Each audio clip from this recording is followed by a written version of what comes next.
Hello everybody, welcome to Sensible Fitness. My name is Ashish, and in today's video we're going to look at how often you can work a muscle. So obviously this is a fitness channel, and one of the most common questions we get asked is how often can you work a muscle? So we're going to try and answer that today. Now I'm going to divide this into three separate parts. So an overarching fact that does affect how often you can train a muscle will be intensity and recovery. The more intense your exercise is, the more time you need to sort of rest and heal up and recover after that exercise. Or not you, but your muscles will need. So, depending on the intensity, obviously the numbers that I'll be giving you here will change depending on how intensely you're exercising and how hard you're going in terms of weight and intensity, stuff like that. So, starting with skeletal muscles, your muscles like your bicep, tricep, hamstrings, quads, stuff like that. Skeletal muscles usually take around 48 to 72 hours to properly heal up. So if I were to work on Monday, say at 6 p.m. in the evening, it would take me about 48 hours, so approximately Wednesday, to actually properly heal up.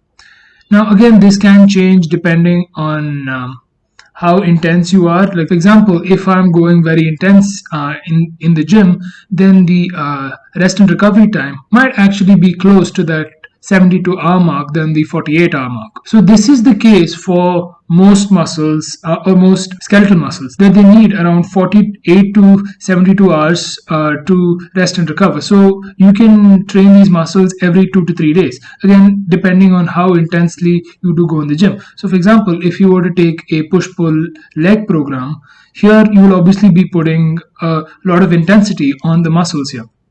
So if you were to do, say, a push day where you work on triceps and chest, and of course shoulders, you will need, because you will be focusing on those, because you'll be going very heavy and very intense on those muscles, you will need to give it closer to 72 hours of rest, which is why you will have your pull day and your leg day. That'll be 2 days, and then you'll work on the third day instead. However, if you were to lower your intensity, for example, let's say in a full body program. Now, in a full body program, you will basically be working all the muscles, but because you're working all the muscles together, the amount of intensity and the amount of pressure that you're putting on each and every single muscle will be less, which means that you will actually need less time to recover from the muscle damage that has been done in the gym. And this can also be done on individual muscle groups as well. So for example, if you're not just following a push-pull day or a full body split, depending on how heavy you train, how many times you can train a muscle is also impacted. For example, if you're going, say, very, very light, for example, let's just take our pecs, right? Chest muscles. Now, if you're going very light, you can train them 3 to 4 times a week. So for example, you can train them on Monday, Wednesday, and Friday, and because you're not going too intense, the muscle will be able to recover and properly be healed within 48 hours, and you can train them 3 times a week. Whereas if you're going harder, let's say you're going really, really intense in each gym session, then you will need to give it more time before you can train again. Most of the skeletal muscles don't really get worked that often, which is why when you train them, you do have to give it a period to rest. However, some skeletal muscles do work all the time and are working every day. A great example of this is your abs. Now, you can actually train pretty intensely. You can't obviously go overboard, but for your abs and your core, these are muscles that are being worked every day. They keep you upright every day. I've talked about this in previous videos as well. But abs and core muscles basically are working almost all the time to keep you upright, keep you stable, stuff like that.